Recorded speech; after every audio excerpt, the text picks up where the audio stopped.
Definitely a music guy, not a radio guy. Anyways, I would like to share some secrets with you, and those secrets being some cool little audio tricks that I've learned for mixing rap vocals. So let's here's a quick little here's you guys have already heard part of this track. Now here's the rest of the audio that I want you guys to hear. Who the hell you really been looking for? New kid in town. Swear to God, I ain't never been to Earth before. First time around. Never really ever been to Earth before. Look, I want your brain. I came for your heart and I earned it, boy. You better not speak on my name. Look. Sorry, Rico, I'm not making fun of you, I promise. What I do want to show you guys are a couple tricks as far as how to make that kind of sound happen. The mixing process that goes into making sure that male vocals sit properly in your mix. So let's dive right into this. The biggest thing, the one of the biggest factors into the cleanness of this is, where'd it go? Why can't I see none of them? Yeah, my English don't do no good. I'm sorry.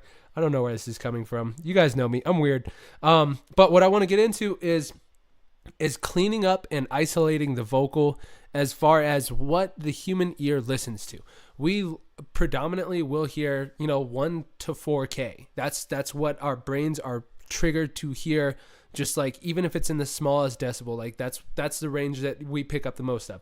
So that's kind of where we want to focus these vocals on. We don't really want the low muddy end. Like, we don't want to hear all of that really muffled stuff, really down in the bottom, because what that's going to do when you're when you're working with a track like this, or you're working with something with a lot of bass or bass heavy components, it's gonna muddy it up, and it's really gonna fight a lot with that kind of stuff. In this particular track, we've got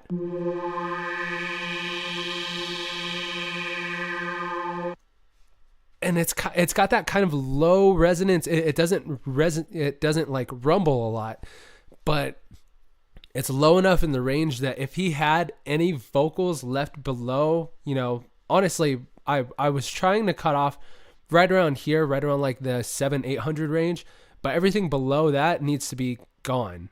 It's not something that we need to hear. It's just mud. It can provide a really deep, intense type of voice, but 9 times out of 10, that's not what you're looking for. If your rapper already has that kind of voice, you want to kind of emphasize the higher end. That way they stand out in the mix. Even rappers like Trey, who he's got an extremely low voice, he's got a bump in his EQ right around the 4K range. That way it brings out his vocals a little bit more, so it can stand out. So you can hear him above the kick and the bass and all that kind of stuff. So that's a huge factor in that, is listening to that kind of Who the hell you really been looking for?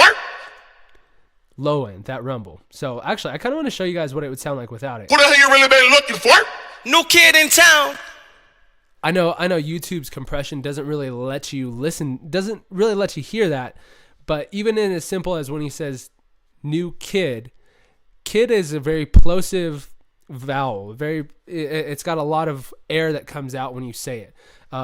So it kicks up a lot of low end stuff, and those are going to be the stuff where you hear pops. You will hear the microphone physically like kind of flex backward, and that's what we want to avoid, because that's going to stand out in the mix. Who the hell you really been looking for?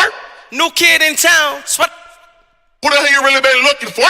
New kid in town. Swear to God, I ain't never been to Earth before. First time around. Never really ever been to... And that alone, cleaning it up like that, is going to provide a lot of extra room for you to work, as far as, again, adding more elements in lower range, adding cleaner elements like a really clean sub bass, adding that respace, and really letting the vocal track